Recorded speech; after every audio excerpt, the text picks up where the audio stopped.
Chapter 1. Journey to Sylvania. The cart jolted as the wheels hit a rut in the muddy road, jolting Hendrik Falk from his thoughts. He tightened his grip on the wooden seat and pulled his cloak tighter against the biting wind. Overhead, the gnarled branches of dying oak stretched like skeletal fingers, blotting out the pale sun. The air was colder than it should have been for early autumn, and the farther the cart carried him into Sylvania, the more oppressive the atmosphere became. Hendrik glanced at the driver, an elderly man wrapped in layers of tattered wool. The man's face was pale, his eyes sunken, and his hands gripped the reins with white-knuckled fervor. He hadn't spoken since they'd crossed into the borders of Sylvania earlier that morning, save for muttered prayers Hendrik recognized as appeals to Sigmar. "Do you always pray this much, or does Sylvania bring it out in you?" Hendrik asked, forcing a smile in an attempt to lighten the mood. The driver flinched and gave Hendrik a quick, nervous glance. "You'll understand soon enough, scholar," he replied, his voice trembling. "We don't speak lightly of this place." Hendrik sighed and leaned back in his seat, adjusting the leather strap of the satchel slung across his chest. It was heavy with parchment, ink, and a handful of holy texts provided by the Church of Sigmar. While he appreciated the Church's concerns about heretical activity, he privately doubted the seriousness of the assignment. The reports were vague at best. A series of disappearances near the remote town of Wolfsbach, eerie lights in the forests at night, and rumors of unnatural creatures roaming the countryside. Peasant superstition, Hendrik muttered under his breath. The Church was far too eager to see corruption and heresy in every shadow, and Hendrik had seen enough of rural life to know that fear of the unknown often led to wild tales. Wolves and bandits, perhaps, or a particularly ambitious cult, though such groups rarely lasted long so close to Sigmar's influence. Still, he had his orders. The Archlector had been clear: investigate the disappearances, confirm or deny any heretical activity, and return with his findings. If there was corruption, Hendrik was to document it and, if necessary, petition for reinforcements. He was no witch hunter, nor was he trained to deal with the darker forces the Church so feared. His role was one of observation and record-keeping, not confrontation. The cart crested a low hill, and Hendrik caught his first glimpse of Wolfsbach. The town lay nestled in a shallow valley, surrounded by dense forests that stretched toward the jagged peaks of the World's Edge Mountains. From this distance, the village looked deserted. Smoke rose from only a handful of chimneys, and the crooked roofs of the houses seemed to lean inward, as though bowing under some unseen weight. The driver slowed the cart as they approached the outskirts of the village. A crude wooden sign marked the entrance, its paint faded and peeling. Wolfsbach, it read, though someone had scratched an X over the name and scrawled "Beware" beneath it in crude letters. "Not very welcoming," Hendrik remarked dryly. The driver brought the cart to a halt and turned to face him. "This is as far as I go," he said firmly. "I'll not set foot in Wolfsbach. The people here, they don't take kindly to outsiders, and if you sense you won't linger longer than you must." "I'll keep that in mind," Hendrik replied, climbing down from the cart. He adjusted his satchel and slung it across his shoulder. "Thank you for the ride." The driver gave him a curt nod and snapped the reins. The cart lurched forward, the wheels creaking as it rolled away down the road. Hendrik watched until the cart disappeared over the hill, leaving him alone at the edge of the village. The streets of Wolfsbach were eerily silent. Hendrik walked cautiously, his boots sinking into the soft, damp earth. The houses were close together, their shutters closed tight, and the faint smell of decay hung in the air. He passed a well in the center of the village square, its bucket tipped over, and the rope frayed as though it hadn't been used in weeks. A faded banner bearing the twin-tailed comet of Sigmar hung limply from a wooden post, its edges torn and stained. Hendrik approached the nearest house and knocked on the door. "Hello?" he called.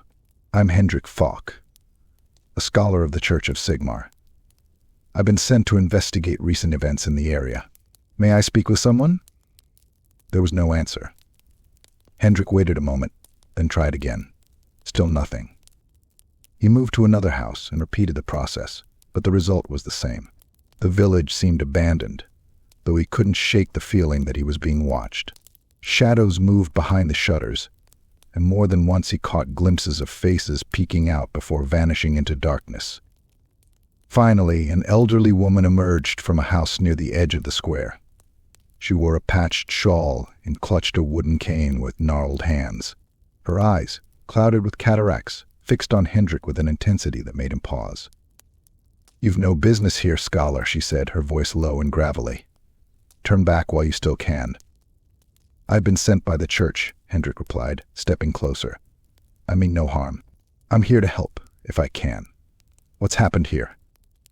The woman's lips tightened. "The woods are cursed," she said after a long pause. "People go missing. Some come back, but they ain't the same." "Not the same?" Hendrik pressed. "What do you mean?" The woman's grip on her cane tightened. Eyes too bright. Skin too pale. They don't eat, don't sleep. And then, one night they're gone again, dragged back to that cursed place. She pointed with a trembling hand toward the forest, where the dark silhouette of Castle Orlock loomed against the horizon. "The Baron knows, but he does nothing." Hendrik frowned. "The Baron?" "Nyklas von Carstein," the woman spat. "Our lord, or so he claims. He watches from that ruin of a castle while his lands rot. Mark my words, scholar, you'll find no help here. Only death." Before Hendrik could respond, the woman turned and shuffled back into her house, slamming the door behind her. He stood in the square for a moment, staring toward the distant castle. "This might not be so routine after all," he muttered. Hendrik squared his shoulders and began walking toward the road that led to Castle Orlock. Chapter 2. Arrival in Wolfsbach. The village of Wolfsbach appeared long before Hendrik reached its heart. Crooked rooftops poked through the mist, their shingles worn and moss-covered. Smoke trailed faintly from a few chimneys, though the air remained uncomfortably cold. Fields that might once have been lush now stretched out barren, littered with dead stalks of corn and grass yellow to the root. Hendrik tightened his cloak as the road dipped into the heart of the village. It was not his first time in such a place. Rural villages clinging to the borders of the empire often felt isolated, abandoned even, especially as winter approached. But Wolfsbach's silence was different. Unnerving. Not a single villager greeted him on his approach. Doors were shut tight, windows shuttered and latched, and even the air seemed heavy with tension. He paused at the edge of the village square, surveying his surroundings. A dry fountain sat in the center, its once proud sculpture of Sigmar tarnished and chipped. Around it, houses leaned against one another as if for support, their timbers sagging with age and neglect. An old inn stood at the far end of the square, its sign swinging on rusted chains. The image of a wolf, barely visible beneath the peeling paint, hinted at the building's name, the Howling Hound. Hendrik drew a deep breath and strode into the square, the sound of his boots against the cobblestones echoing far louder than it should have. At the inn's door, he raised a gloved hand and knocked twice. The sound reverberated, but no one answered. He knocked again, harder this time. After a pause, the door creaked open a few inches, and a man's face appeared in the crack. His eyes were bloodshot, and deep lines etched his face, but his expression was unmistakable fear. "What do you want?" the man asked, his voice hoarse. "My name is Hendrik Falk," Hendrik said, holding out his hand as if in greeting. "I'm here on behalf of the Church of Sigmar to investigate recent reports from this region." The man did not take Hendrik's hand. His eyes darted nervously around the square before landing on the scholar's satchel. "Church, is it?" he muttered. "You'll not find much faith left here, stranger." "Perhaps not," Hendrik replied, lowering his hand, "but I've been sent to help, and I'd like to ask some questions." The man hesitated, then opened the door wider. "Come in, quickly." The interior of the Howling Hound was as decrepit as the village itself. A fire burned weakly in the hearth, barely enough to push back the chill. The inn's common room was nearly empty, save for two older men sitting at a corner table, nursing mugs of what looked like stale ale. Their eyes flicked toward Hendrik as he entered, then immediately back to their drinks. The innkeeper, Hendrik assumed he was the innkeeper, led him to a table near the fire. He pulled out a chair with a creak of wood and gestured for Hendrik to sit. "Name's Otto," the man said, taking the chair opposite him.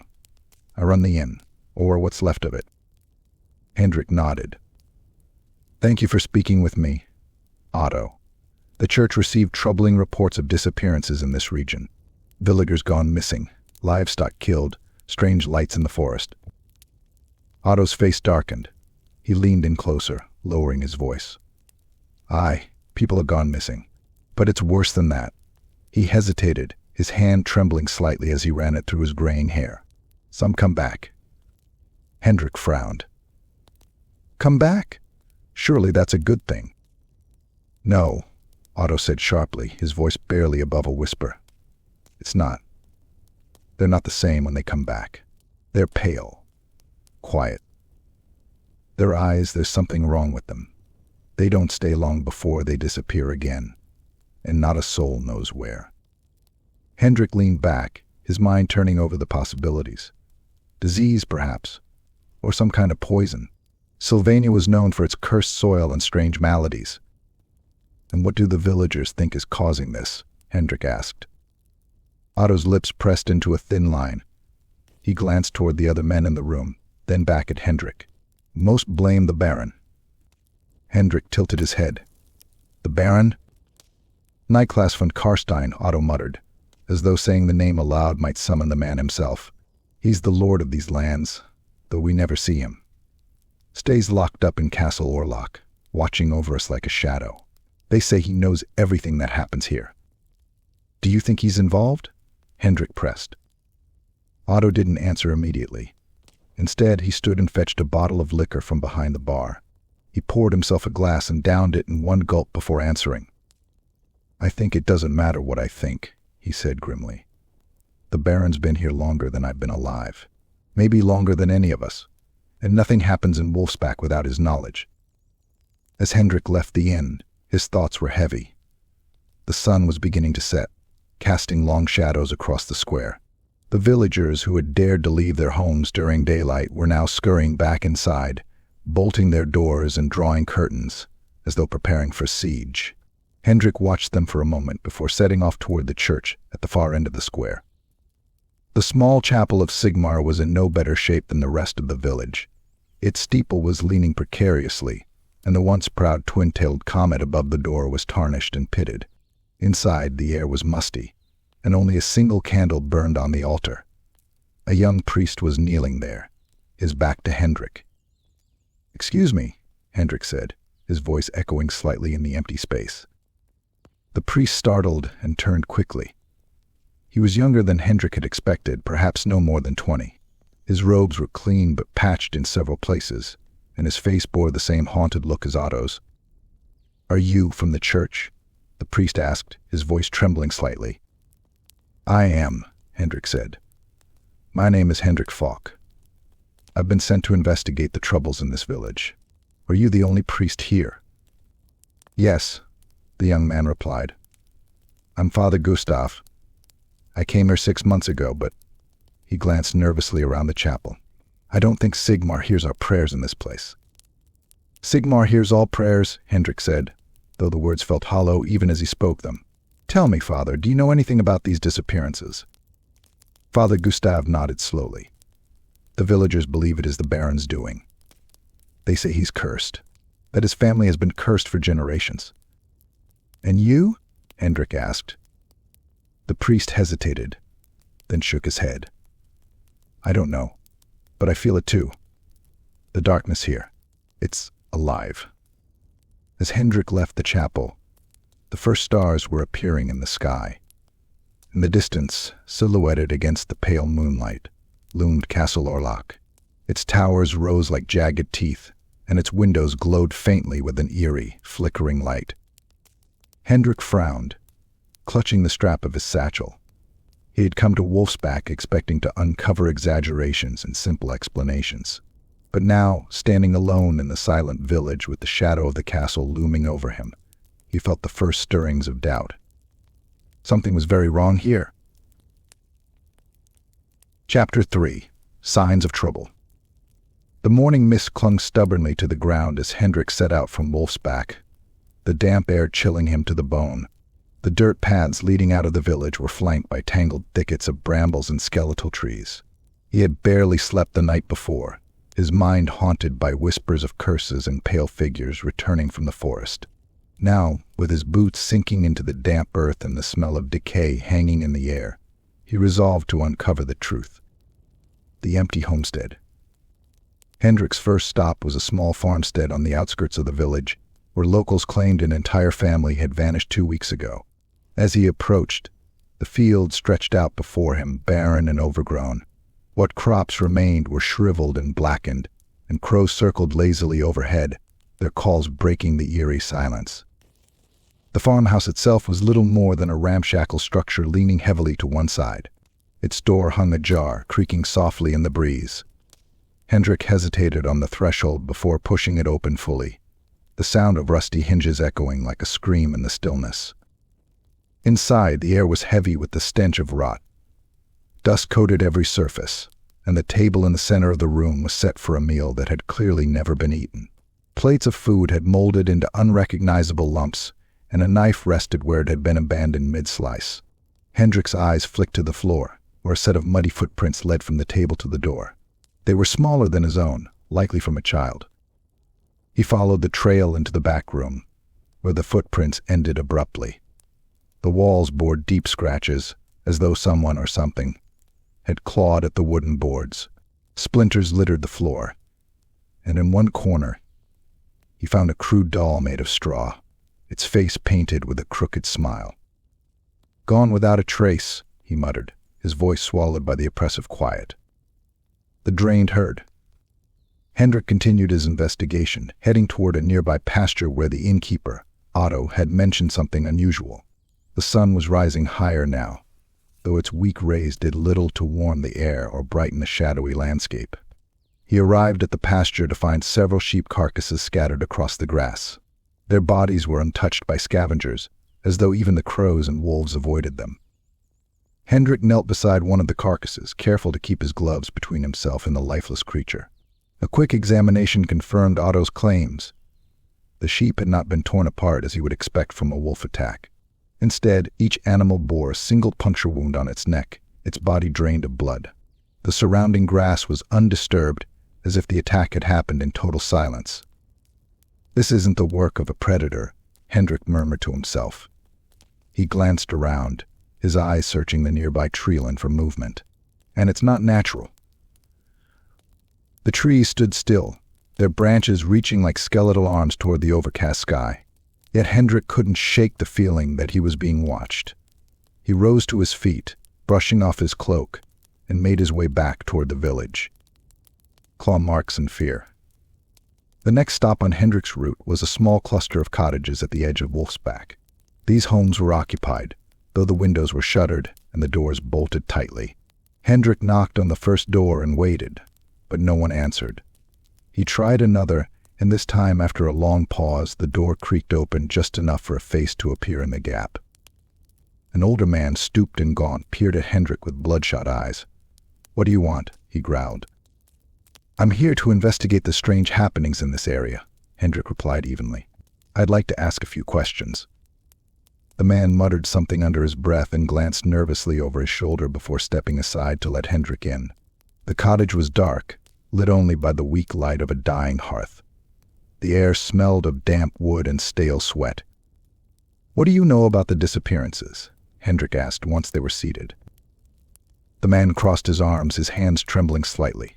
"People vanish," he said flatly. "Sometimes they come back, but they're not the same. Pale as the moon, their eyes gleaming like stars. It's like they're already dead." "And the livestock?" "Drained," the man said, shaking his head. "Wolves don't do that. But this ain't wolves." "Have you seen anything?" Hendrik pressed. The man hesitated, his face tightening as though he was weighing his words. Finally, he leaned closer, his voice dropping to a whisper. "The Count knows all." Hendrik frowned. "The Count? Baron Nyklas von Carstein?" "Aye," the man muttered. "His shadow's over this place. He's been here longer than anyone remembers, and he'll be here long after we're gone." "What do you mean?" Hendrik asked, leaning forward. "Are you saying the Count is responsible?" The man recoiled, shaking his head violently. "I didn't say that," he hissed. "I didn't say anything. You'll do well to keep his name out of your mouth, scholar. He sees everything." Hendrik opened his mouth to ask another question, but the man abruptly stood and opened the door. "That's all I'll say. Now go." An uneasy realization. By the time Hendrik returned to the village square, the sun was low in the sky, casting long, jagged shadows across the cobblestones.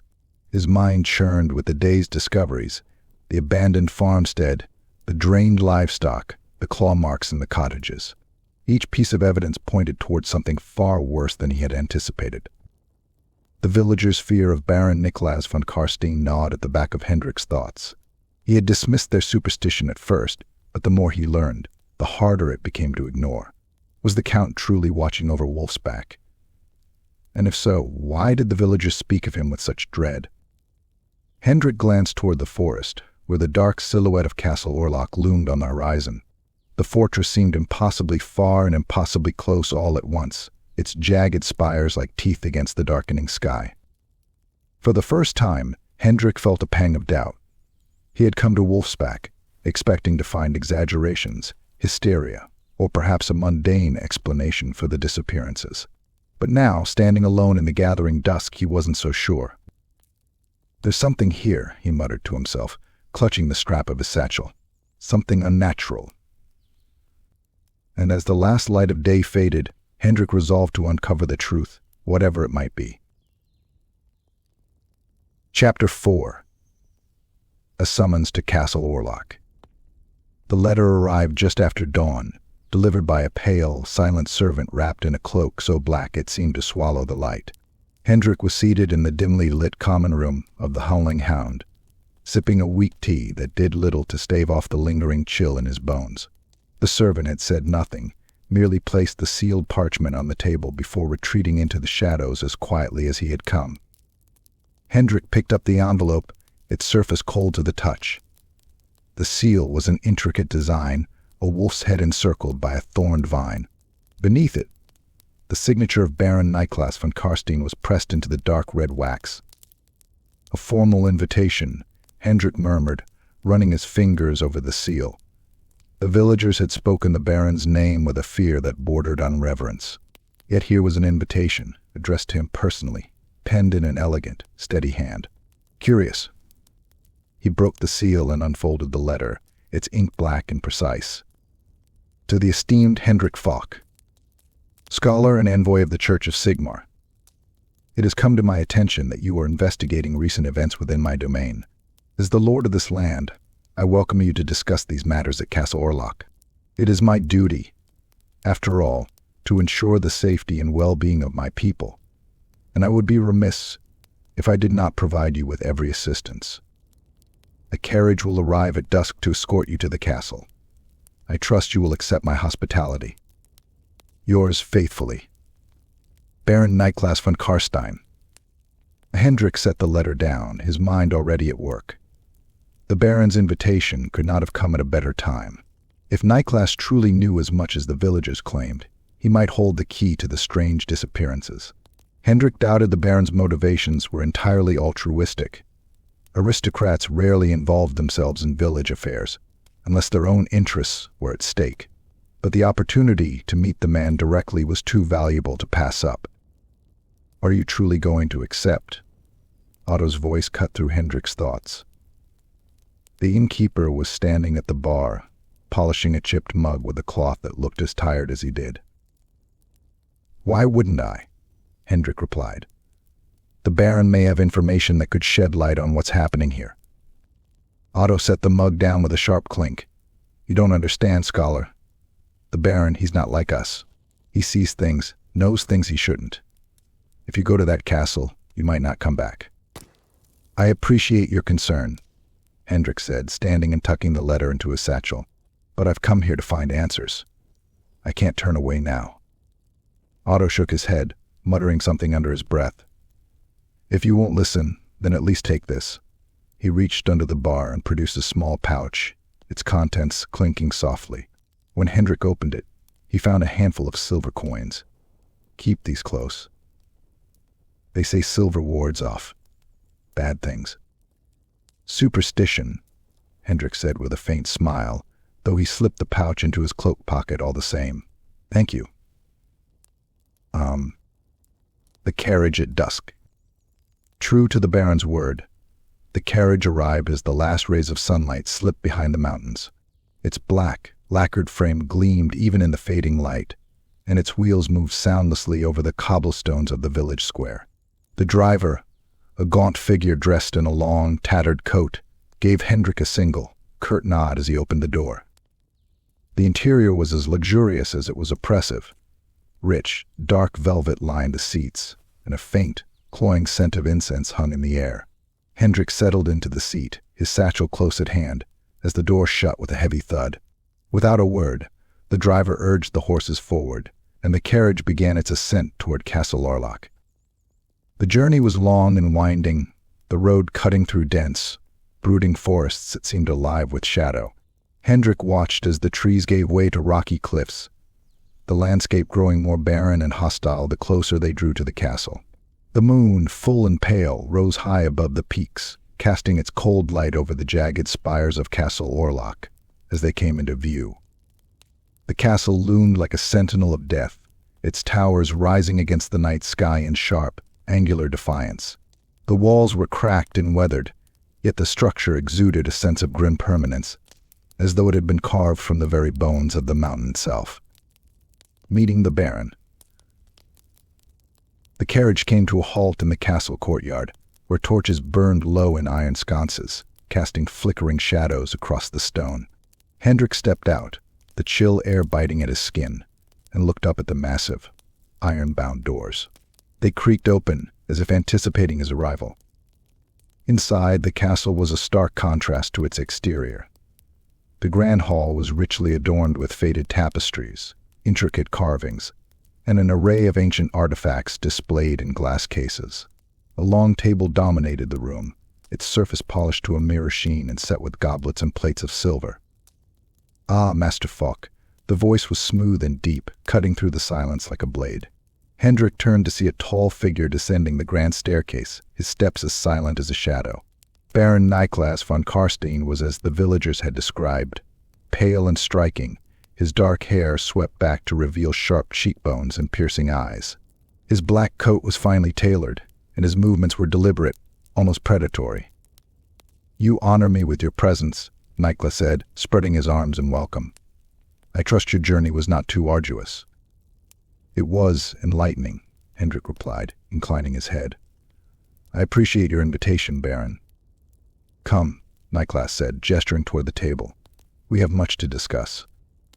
As Hendrik followed the Baron, he couldn't shake the feeling that the man's gaze lingered on him a moment too long. Nyklas's presence filled the room, not with warmth, but with an unsettling energy that set Hendrik's nerves on edge. He told himself it was simply the atmosphere of the castle, a place so steeped in history and mystery that it was bound to unnerve even the most rational mind. But as he took his seat across from the Baron, the flickering light of the torches casting strange shadows across the walls, Hendrik felt the first tendrils of doubt. This was no ordinary nobleman, and Castle Orlock was no ordinary place. Chapter 5. The Count of Castle Orlock. The Baron's study was an elaborate space, a curious mixture of refinement and decay. Rows of ancient tomes filled the towering shelves, their spines cracked with age, while a large, intricately carved desk dominated the room. The air was thick with the faint scent of old parchment and candle wax. The room's sole window, a narrow slit of stained glass, painted fractured colors on the stone floor, though no warmth penetrated its chill. Baron Nyklas von Carstein moved with quiet precision, gesturing for Hendrik to sit in a high-backed chair near the hearth. The fire burned low, casting flickering shadows across the Baron's pale features. Despite the warmth of the room, Nyklas wore no cloak, his finely tailored coat fitting him like a second skin. "You must forgive the austere nature of my home," Nyklas began, his voice smooth and calm. "Castle Orlock has seen better days, as has Sylvania." Hendrik studied the man as he sat. Nyklas was strikingly handsome, with sharp cheekbones and dark, piercing eyes that seemed to drink in every detail of the room. His skin was pale, almost unnaturally so, but his demeanor radiated an unsettling charm. Hendrik forced himself to focus, reminding himself that this was a man of authority and potential knowledge, not a subject for idle speculation. "Your hospitality is appreciated," Hendrik replied, setting his satchel beside his chair. "Though I confess I did not expect to receive an invitation from you so soon after my arrival in Wolfsbach." "News travels quickly in Sylvania," Nyklas said with a faint smile. "I make it my duty to stay informed, particularly when strangers arrive in my domain." Hendrik hesitated, choosing his next words carefully. "Then you may already know why I am here." "I understand you are investigating disappearances," Nyklas said, folding his hands on his lap. "An unfortunate reality in these lands. The forests are unforgiving, and the roads, well, they can be perilous. Bandits, wild animals. The occasional overzealous tale of something more sinister." "Overzealous?" Hendrik echoed. "You don't believe the villagers' claims, then?" Nyklas chuckled softly, the sound low and measured. "The people of Wolfsbach are prone to superstition, Master Falk. They see shadows and imagine demons. It is an unfortunate side effect of living so close to the heart of Sylvania." Hendrik shifted in his chair, his fingers brushing the edge of his satchel. "And yet, their fear seems genuine. They speak of people returning from the woods, pale and changed." Nyklas's expression did not falter, though his eyes glinted briefly in the firelight. "Such stories are common here. The forests have a way of playing tricks on the mind, especially at night. Those who wander too far often return shaken, or not at all." "And the livestock, drained of blood," Hendrik pressed. "Surely that is not the work of shadows." "Wolves," Nyklas replied smoothly. "Large and cunning, but wolves nonetheless. It is unfortunate, but not uncommon." Hendrik frowned. Nyklas's answers were carefully constructed, offering plausible explanations without ever fully addressing the villagers' fears. It was clear the Baron was a skilled conversationalist, adept at deflecting questions while maintaining an air of sincerity. "You seem skeptical," Nyklas said, leaning forward slightly. "I cannot blame you. Sylvania has a reputation, does it not?" "A well-earned one," Hendrik replied, "and one that has brought me here. My goal is not to indulge superstition, but to uncover the truth. If there is a mundane explanation, I will find it. But if there is something more—" "Something more?" Nyklas prompted, his smile faint but sharp. "What do you believe, Master Falk?" Hendrik hesitated, feeling the weight of the Baron's gaze. "I believe the Empire has seen its share of darkness, and that the Church of Sigmar must be vigilant. Sylvania may be remote, but it is still part of the Empire. Its people deserve protection, not abandonment." Nyklas's smile widened, though it did not reach his eyes. "A noble sentiment. You are a man of conviction, Master Falk. I respect that." The room fell silent for a moment, the only sound the crackling of the fire. Hendrik shifted in his chair, uncomfortable under the Baron's unrelenting scrutiny. Finally, Nyklas rose from his seat, his movements as smooth and deliberate as ever. "You are welcome to stay at Castle Orlock for the duration of your investigation," Nyklas said, moving toward the window. "My resources are at your disposal, and my staff will ensure you are comfortable." Hendrik rose as well, though he made no move toward the Baron. "That is generous of you, my lord." "I am simply fulfilling my duty," Nyklas said, his tone calm. "Sylvania may be forgotten by the Empire, but I have not forgotten my people." There was something in the Baron's voice, an undercurrent of bitterness, perhaps, or a warning unspoken. Hendrik could not tell which. He inclined his head politely and retrieved his satchel. "If you will excuse me," he said, "I would like to review my notes and prepare for tomorrow." "Of course," Nyklas replied, turning back to face him. "My steward will escort you to your quarters. Should you require anything, do not hesitate to ask." Hendrik nodded, but as he left the study, he could feel the Baron's eyes on his back. There was something unnerving about the man, a sense of controlled power, carefully hidden beneath his polite exterior. The villagers' fear of Nyklas suddenly felt less like superstition and more like a warning. The castle's shadow. The steward led Hendrik through the winding halls of the castle, their footsteps echoing on the cold stone. Tapestries depicting battles and family crests lined the walls, their colors faded with age. Candles burned low in their sconces, casting flickering shadows that seemed to shift and writhe with each step. Hendrik's quarters were simple but well appointed. A large bed with heavy, velvet curtains dominated the room, and a small desk sat beneath a narrow window overlooking the forest. The steward lit a lantern and left without a word, shutting the door behind him with a soft click. Hendrik set his satchel on the desk and sat down heavily. He pulled out his journal and began scribbling notes, his mind racing.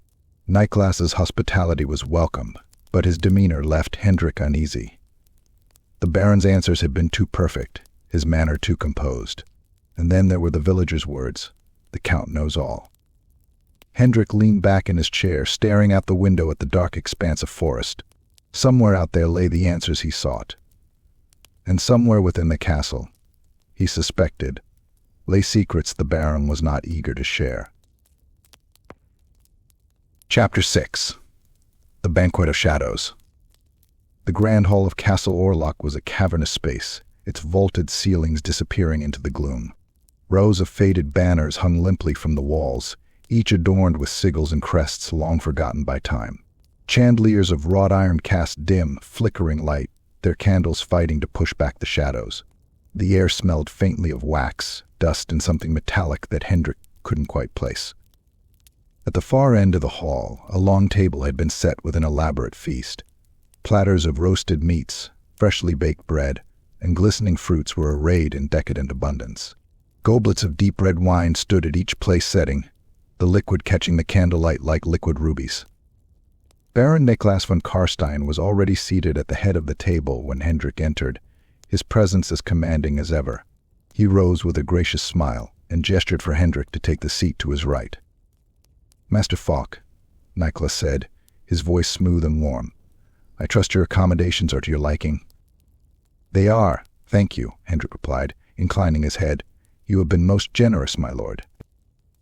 "I take pride in my hospitality," Nyklas said, motioning for Hendrik to sit. "Please, make yourself comfortable.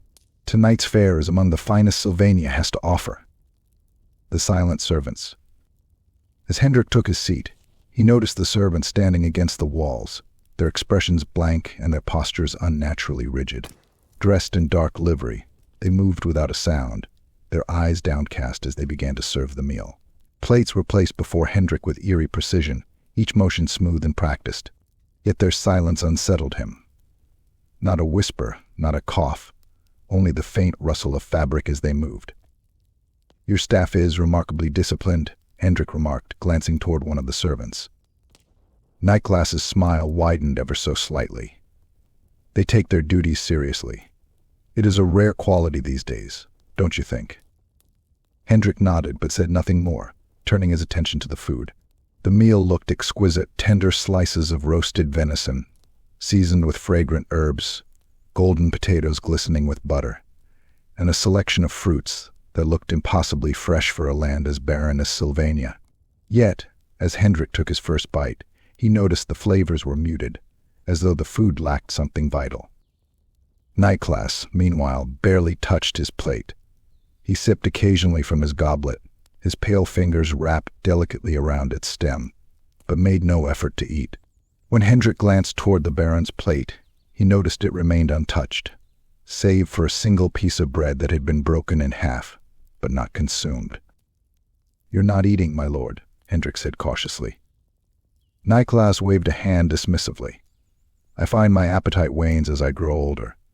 But please, do not let my habits spoil your enjoyment." Hendrik nodded again, though unease prickled at the back of his mind. He reached for his own goblet and took a sip of the wine. It was rich and dark, with an earthy undertone that lingered on his tongue. Yet there was something disconcerting about its depth, as if it hid secrets too old and dark to comprehend. Inconsistencies and omissions. As the meal continued, Hendrik's attention wandered to the room itself. The grand hall, for all its opulence, carried an air of neglect. The tapestries were frayed at the edges, and the once brilliant murals on the walls had faded into muted, indistinct shapes. Yet the most curious detail was the absence of mirrors. Not a single reflective surface adorned the hall, not on the walls, not on the ornate sideboards, and not in the decorative fixtures that flanked the hearth. "Your castle is fascinating," Hendrik said, choosing his words carefully. "The architecture suggests a history far older than most in the Empire." Nyklas inclined his head. "Castle Orlock is indeed ancient. It has stood for centuries, weathering the storms of war and time. My family has taken great care to preserve its legacy. And yet," Hendrik continued, gesturing toward the walls, "it seems some parts of its history have been forgotten." Nyklas's smile remained fixed, though his eyes glinted with something unreadable. "History has a way of erasing itself, Master Falk. Sometimes what is forgotten is best left that way." Hendrik felt a chill despite the fire burning in the hearth. He decided to steer the conversation back to his investigation. "I understand you've lived here for many years," he said. "Surely you've heard of the disappearances in the surrounding villages?" Nyklas leaned back in his chair, his fingers steepled. "I am aware of the rumors, yes. It is unfortunate. But Sylvania is a dangerous land. Wolves, bandits, sickness. There are many threats that can claim a life." "And the stories of people returning changed?" Hendrik pressed. The Baron's expression did not falter. "Superstition. The villagers are prone to seeing patterns where none exist. It is human nature, is it not?" Hendrik opened his mouth to argue but stopped himself. Nyklas's answers were too smooth, too practiced. He could not decide whether the Baron was deliberately hiding something or simply indulging the scholar's curiosity with measured deflections. A chill in the air. By the time the meal ended, the hall seemed colder than before. The servants cleared the table with the same silent efficiency they had shown earlier, their faces impassive as they worked. Nyklas stood and gestured for Hendrik to follow him toward the hearth. "I trust you found the meal satisfactory," the Baron said, motioning for Hendrik to sit by the fire. "It was memorable," Hendrik replied carefully. "Good," Nyklas said, his gaze lingering on Hendrik for a moment too long. "I must say, Master Falk, your presence here is most intriguing. Few outsiders venture this deep into Sylvania, and fewer still return with their convictions intact." Hendrik frowned. "You speak as though the land itself is a threat." "In a way, it is," Nyklas said, his tone turning contemplative. "Sylvania is a place of shadows, Master Falk. It has always been so. Those who dwell here understand that to survive, one must embrace the darkness." "Embrace it?" Hendrik repeated, his unease growing. Nyklas smiled faintly.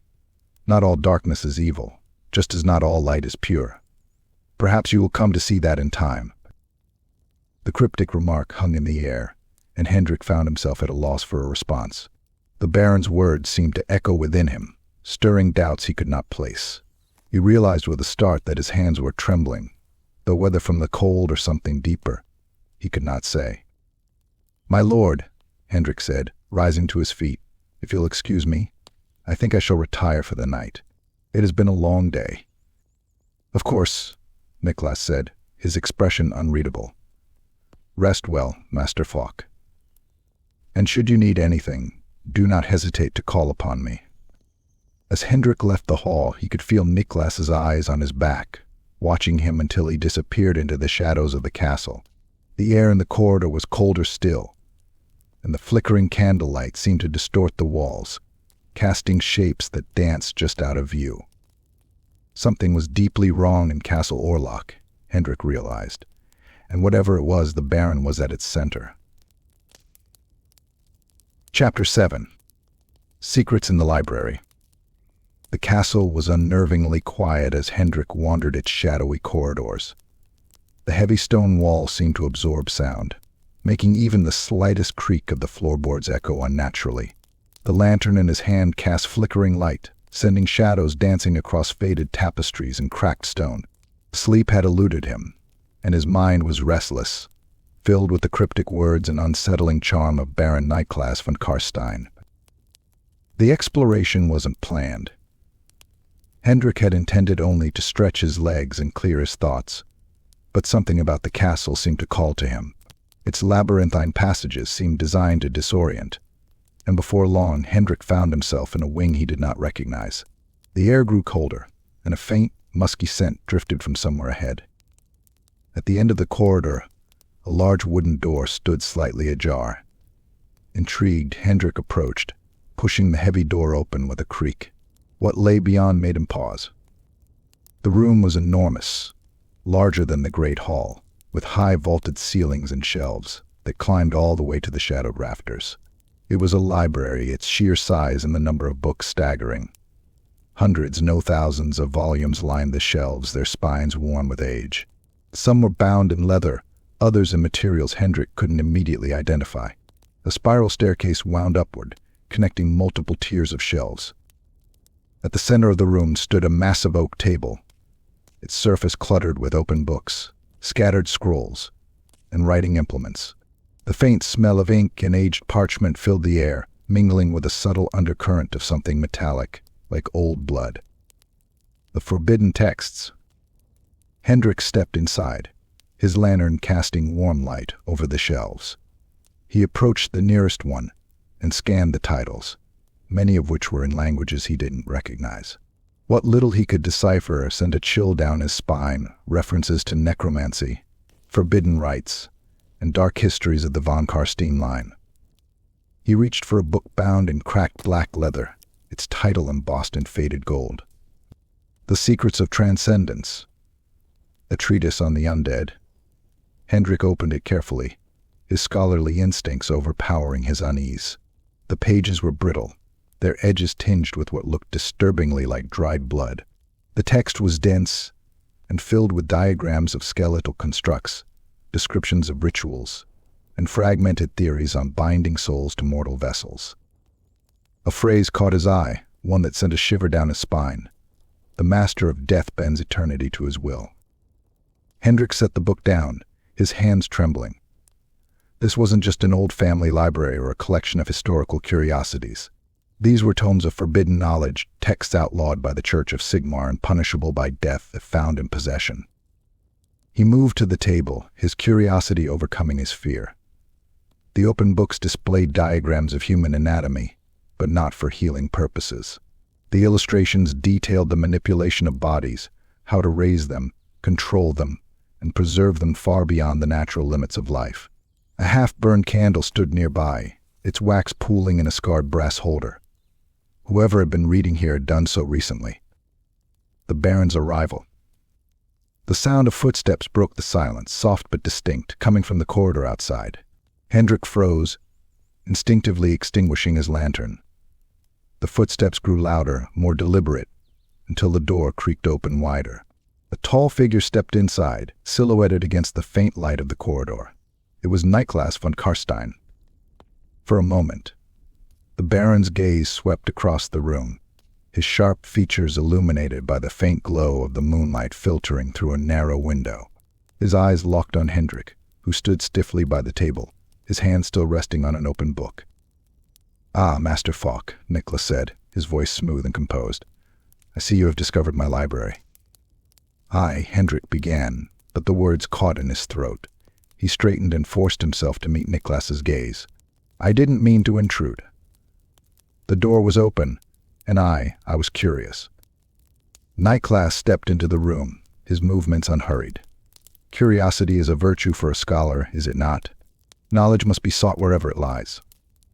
Hendrik gestured to the shelves. "This is an impressive collection, but some of these texts, they're dangerous, forbidden even." Nyklas's smile remained, though it seemed to harden at the edges.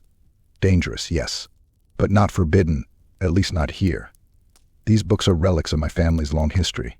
My ancestors were collectors of knowledge, fascinated by the mysteries of life and death." "Necromancy isn't just a mystery," Hendrik said cautiously. "It's a heresy, a perversion of nature." Nyklas raised an eyebrow, his tone remaining calm. "A heresy to some, to others, an art. Do not misunderstand me, Master Falk. I do not practice the arts described in these pages. I merely preserve them. History is often unpleasant, but it is no less important to remember. And yet you keep them here, accessible, as if they were waiting to be used," Hendrik said, his voice firmer now. Nyklas approached the table, his shadow stretching long across the floor. "Do you believe me to be some nefarious sorcerer, poring over these books by candlelight, plotting horrors untold.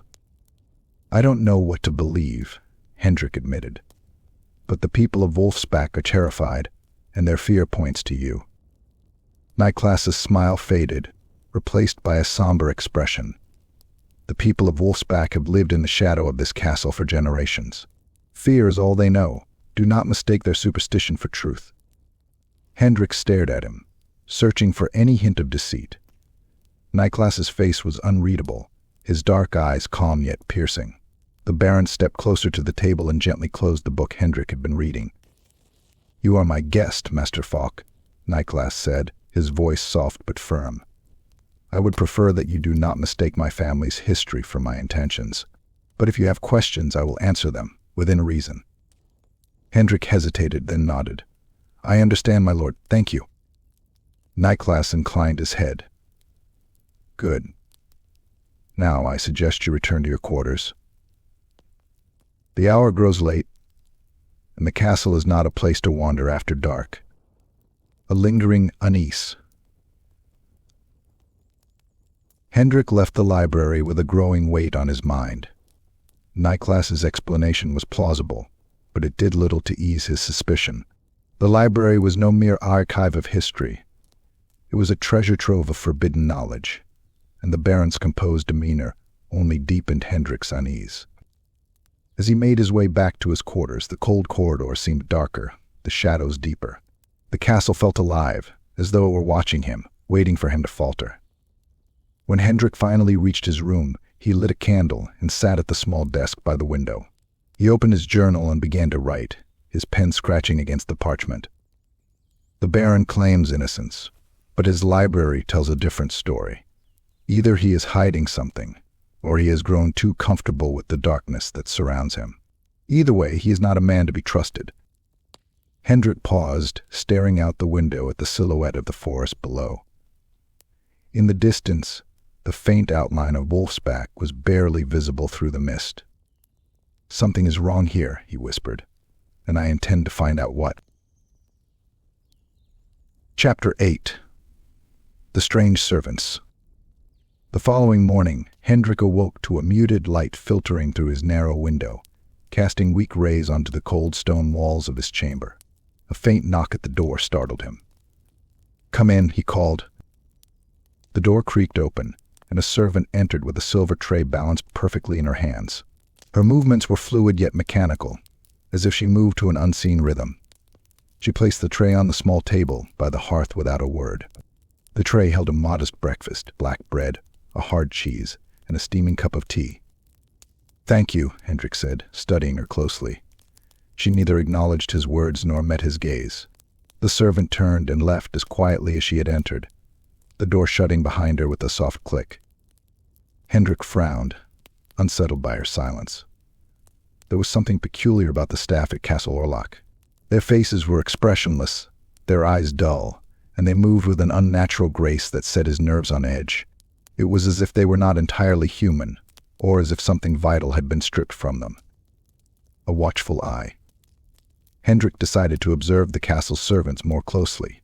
Throughout the day, he encountered them as they went about their duties, polishing the already gleaming silverware, sweeping the corridors, and lighting candles in rooms where no one sat. They moved like shadows, their footsteps silent, their faces devoid of emotion. When Hendrik tried to speak with them, they would either ignore him entirely or reply with vague monotone phrases. In the great hall, he watched as two servants carried a heavy wooden chest toward a side door. Neither of them so much as grunted under its weight, their movements eerily synchronized. Hendrik followed at a distance, but the moment they disappeared through the door, they were gone. He opened it cautiously, only to find a narrow, empty corridor leading to the kitchens. The servants were nowhere to be seen. Hendrik's unease deepened. Were they hiding something? Or were they hiding themselves? A disturbing discovery. That evening, after another tense dinner with Baron Nyklas von Carstein, Hendrik excused himself and wandered the castle under the pretense of clearing his thoughts. His true intention, however, was to learn more about the servants. He ventured toward the servants' quarters, a small, dimly lit wing near the back of the castle. The corridor smelled faintly of damp stone and tallow. As he entered, He found a row of simple wooden doors, each marked with a brass number. He opened the nearest door and peered inside. The room was sparse: a cot with a thin blanket, a plain wooden chair, and a single candle sitting on a shelf. There were no personal belongings, no clothes, no letters, no tokens of individuality. Hendrik checked several more rooms, and all were the same. It was as though the servants had no lives beyond their duties, no identities of their own. "What are you hiding, Baron?" Hendrik murmured under his breath. As he turned to leave, he heard faint footsteps approaching. He ducked into one of the empty rooms, pressing himself against the wall. Through the crack of the door, he saw two servants passing in the corridor. They moved with the same eerie grace, their faces as blank as ever. Hendrik waited until the sound of their footsteps faded before stepping out into the corridor. He decided to follow them, curiosity driving him despite the growing knot of dread in his stomach. The vanishing act. Hendrik trailed the servants at a safe distance, careful to keep to the shadows. They descended a spiral staircase that led to the lower levels of the castle, their movements unnervingly fluid even as they navigated the uneven stone steps. Hendrik followed, his lantern casting flickering light on the damp walls. The servants turned a corner, and by the time Hendrik reached it, they were gone. He found himself in a wide underground chamber, its walls lined with old barrels and crates. The faint smell of decay lingered in the air, mixing with the scent of damp earth. A single wooden door stood at the far end of the room, slightly ajar. Hendrik approached the door cautiously. Peering through the crack, he saw a dimly lit passageway beyond. The sound of soft whispers drifted toward him, though he couldn't make out the words. He pushed the door open slightly wider, careful not to make a sound. The passage ended in a smaller chamber where several servants stood in a loose circle. They were motionless, their heads bowed, and the whispers had ceased. Hendrik couldn't see what they were gathered around, but his skin prickled with unease. He was about to step closer when one of the servants abruptly turned, her head snapping up to face him. Her eyes were empty, yet somehow piercing, as though she could see straight through him.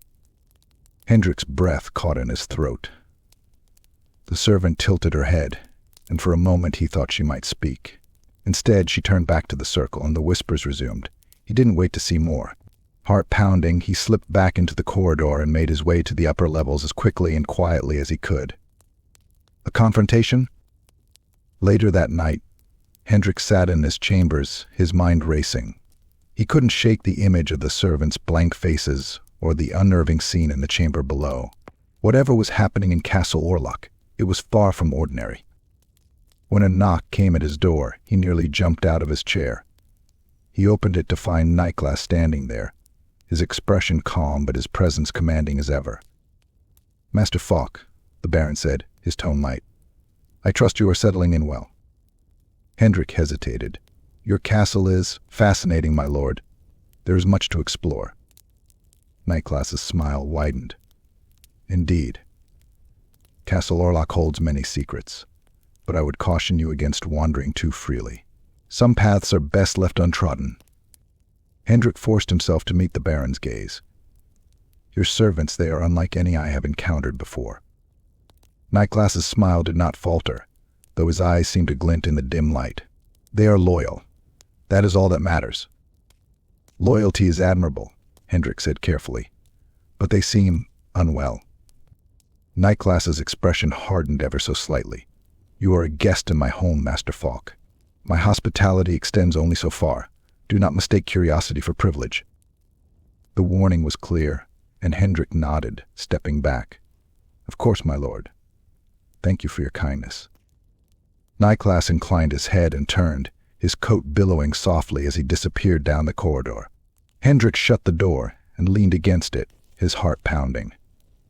The Baron's words had been measured, but the threat beneath them was unmistakable. Whatever secrets Nyklas was hiding, Hendrik was certain of one thing. The servants of Castle Orlock were more than they appeared, and the answers, he feared, lay far deeper in the castle's shadowed halls than he was prepared to go.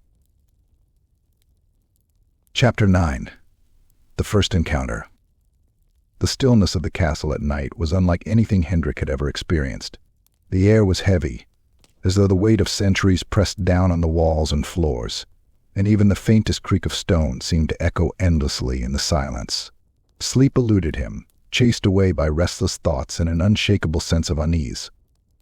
It was during one of these restless nights that Hendrik first heard the sound. At first, he thought it was the wind, an eerie, low keening that seemed to come from deep within the castle.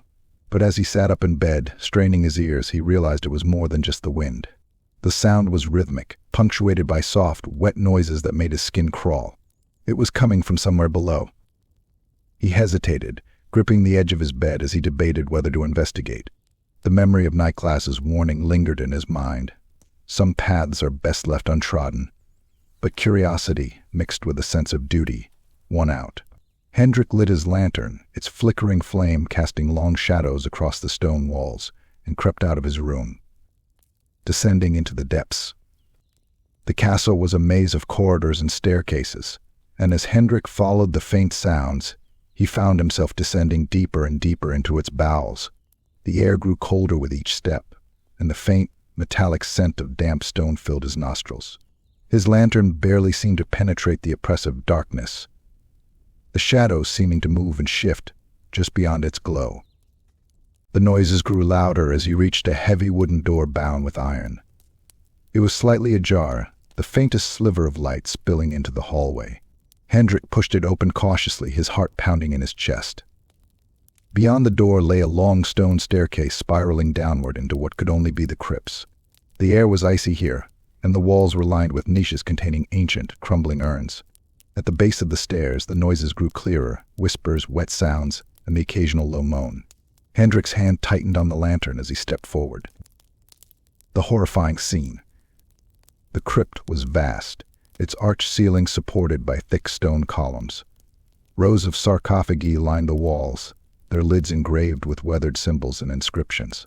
The faint light came from torches set into sconces along the walls, their flames casting a sickly, flickering glow.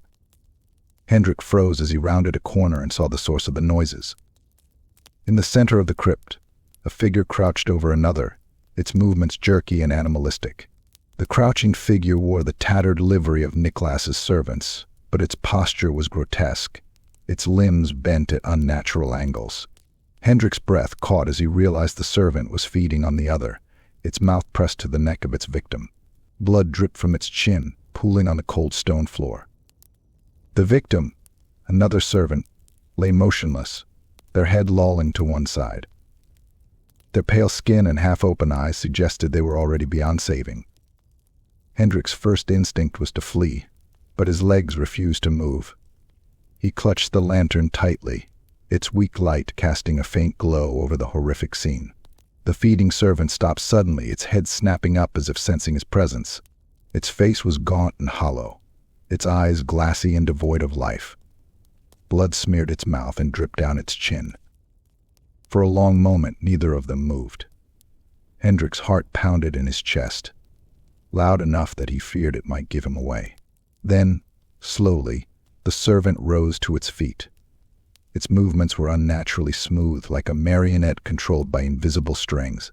It took a step toward him, fleeing in terror. Panic surged through Hendrik, breaking his paralysis. He turned and fled, the lantern swinging wildly in his hand as he sprinted back up the stairs. His boots pounded against the stone, the echoes chasing him as though the crypt itself were alive. Behind him, he could hear the faint, shuffling footsteps of the servant pursuing him. Hendrik didn't dare look back.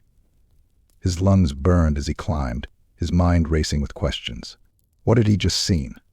What kind of creature could do such a thing? By the time he reached the upper levels of the castle, the pursuit had stopped. He slammed the door behind him and leaned against it, his chest heaving. The cold sweat on his brow made the night air feel even more frigid. A fractured truth. Hendrik staggered back to his chambers, his thoughts a jumbled mess of fear and confusion.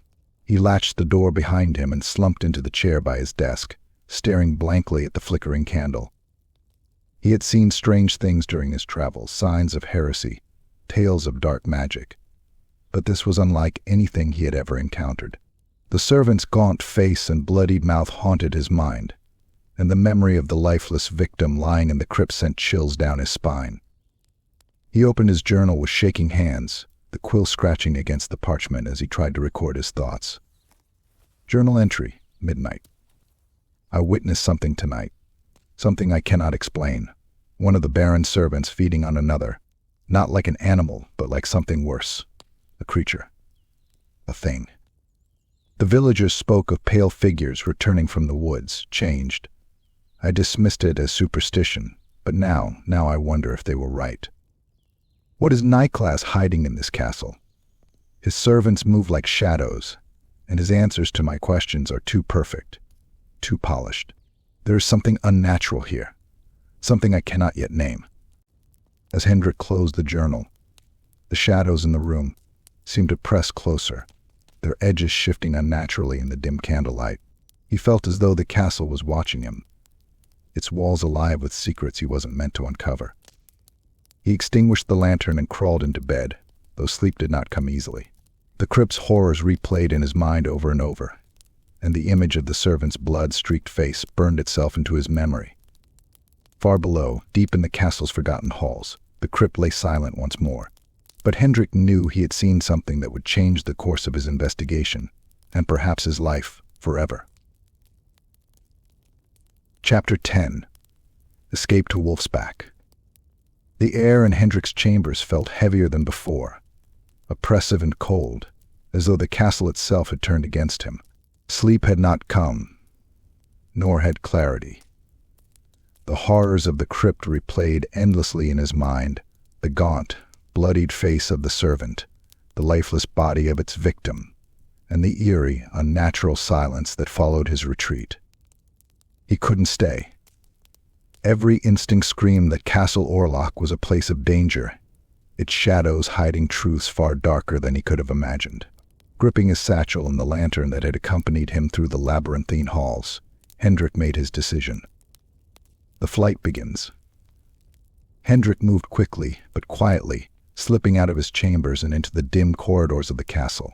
The flickering torches along the walls cast dancing shadows, each one making him flinch as he imagined the sound of footsteps behind him. He had memorized the route back to the main gates, but the castle seemed different now, its halls longer and its turns more convoluted. The familiar path twisted in unfamiliar ways, and he cursed under his breath, wondering if his fear had muddled his memory or if the castle itself was conspiring to keep him within its grasp. The silent servants were absent from the halls, their usual eerie presence replaced by an unnerving stillness. Hendrik wondered if they, too, were watching, lurking just out of sight. His hand instinctively tightened on the silver coins Otto had given him, as though they might offer some protection. At last he reached the grand entry hall. The massive iron doors loomed ahead, their edges gleaming faintly in the pale light of the torches. But as he approached, Hendrik froze. The doors were barred shut, thick chains draped across them, and fastened with a heavy lock. Panic began to set in, his breathing quickening as he scanned the room. A smaller side door caught his eye, one that Nyklas's servants had used earlier to carry supplies. Hendrik darted toward it, pushing it open just enough to slip through. The forest path. The side door led to a narrow path that wound its way down the cliffs on which Castle Orlock stood. The path was steep and treacherous, lined with jagged rocks and loose gravel. Hendrik descended carefully, his lantern casting faint light on the uneven ground. Above him, the castle loomed like a specter, its spires silhouetted against the moonlit sky. The forest at the base of the cliffs seemed almost alive, its trees twisting into unnatural shapes and their branches clawing at the sky. Hendrik hesitated only briefly before plunging into the undergrowth, his heart racing as he imagined the crypt's horrors following him. The forest was eerily quiet, save for the occasional rustle of leaves or the distant call of an owl. Yet Hendrik couldn't shake the feeling that he was being watched. The shadows seemed to move with him, dark shapes flitting between the trees just beyond the edge of his lantern's glow. Suddenly, the faint sound of footsteps reached his ears, slow, deliberate, and far too close for comfort. Hendrik's pulse quickened. He extinguished his lantern, plunging himself into darkness, and crouched behind a tree, his breath shallow and his hand clutching the silver coins. The footsteps stopped. For a long moment, There was nothing but the sound of his own heartbeat pounding in his ears. Then, from the direction of the castle, a low, guttural growl echoed through the trees. Hendrik didn't wait to find out what it was. He bolted, branches whipping against his face as he ran. His feet stumbled over roots and rocks, but he didn't dare slow down. The growl came again, closer this time, and he thought he could hear the faint rustle of something large moving through the underbrush behind him. The safety of Wolfsbach. By the time Hendrik emerged from the forest, the first pale light of dawn was breaking over the horizon. He stumbled into the village square, his legs burning and his lungs aching from the effort. The sight of the crumbling buildings of Wolfsbach, familiar and haunting, was a small comfort. The villagers were already stirring, though they froze when they saw him. A small crowd gathered as Hendrik collapsed against the dry fountain in the center of the square, struggling to catch his breath. "Scholar Falk," Otto said, stepping forward cautiously. "What happened?" Hendrik raised his head, his face pale and streaked with sweat. "Castle Orlock," he rasped. Something is wrong in that place." "The servants, the crypts." He shook his head, his voice trembling. "They aren't human." The villagers exchanged uneasy glances. An older woman muttered a prayer under her breath, and a man clutched a small talisman around his neck. "You know," Hendrik said, his voice rising with desperation, "you all know, don't you? About the Baron, about what he is." The crowd stirred, their fear palpable. Otto hesitated, glancing at the others before finally speaking. "We told you, Scholar," he said quietly. "The Baron knows all. He always has." "He knows what?" Hendrik demanded. "Speak plainly." The villagers looked to one another, their expressions a mix of fear and resignation.